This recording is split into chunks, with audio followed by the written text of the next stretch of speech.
Sir, आज की बैठक में क्या निर्णय लिया गया और किस संबंध में?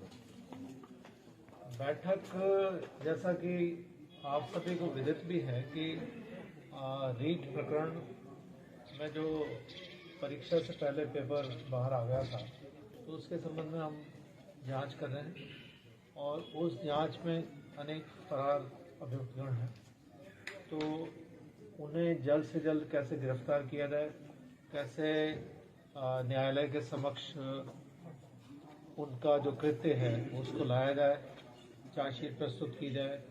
तो इस संबंध में जो तीनों जिलों के अधिकारी थे जो इस दिशा में काम कर रहे हैं, तो उनके साथ हमने एक समन्वय बैठक की। हम अपने प्रयास को कैसे और गंभीरता से अंजाम तक पहुंचाए, इस बारे में चर्चा की। तो सर, एक सोशल मीडिया पर यह चल रहा है कि एसओजी द्वारा 2 जिले जालोर और बाड़मेर को ज़्यादा फोकस दिया जा रहा है।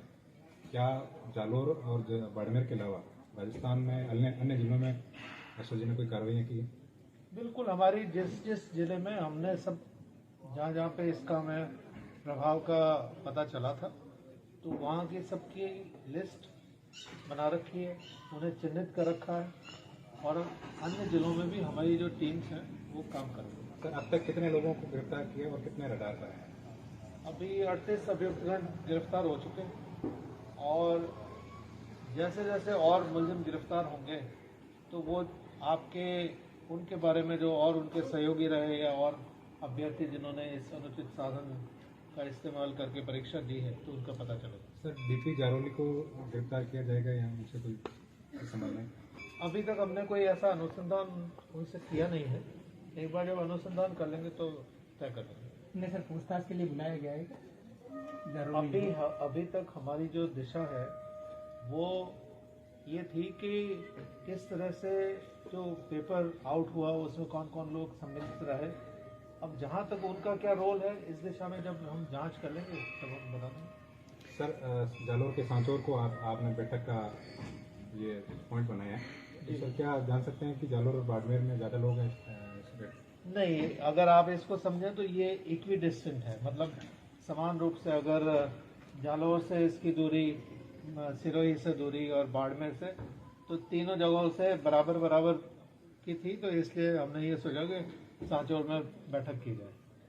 सर, इस मामले में एक अभियुक्त आपके नामजद है राजू हीराम, जिन्होंने ये सोशल मीडिया पे वायरल किया है कि मुझे एनकाउंटर करने का खतरा है, जबकि मेरे ऊपर मुझे झूठा फंसाया जा रहा है। ऐसा वो सोच सकते हैं, लेकिन अगर किसी को जांच में अगर सहयोग करना है तो वो जांच में सहयोग करें। और जहां तक इस तरह की जो बातें हैं कि कोई एनकाउंटर करेगा या ऐसी बात, तो हम कानूनी प्रक्रिया में विश्वास रखते हैं और उसी विश्वास के तहत काम भी करते हैं।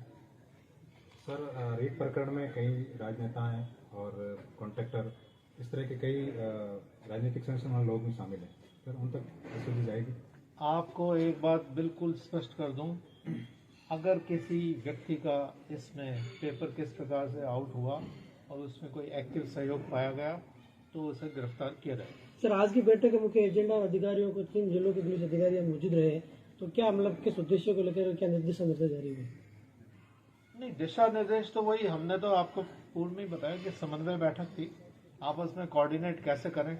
हर एक के पास अलग अलग व्यक्ति के पास अलग अलग सूचना होती है, जैसे आप अलग अलग सवाल पूछ रहे हैं तो उससे एक भाव अभिव्यक्त हो रहा है।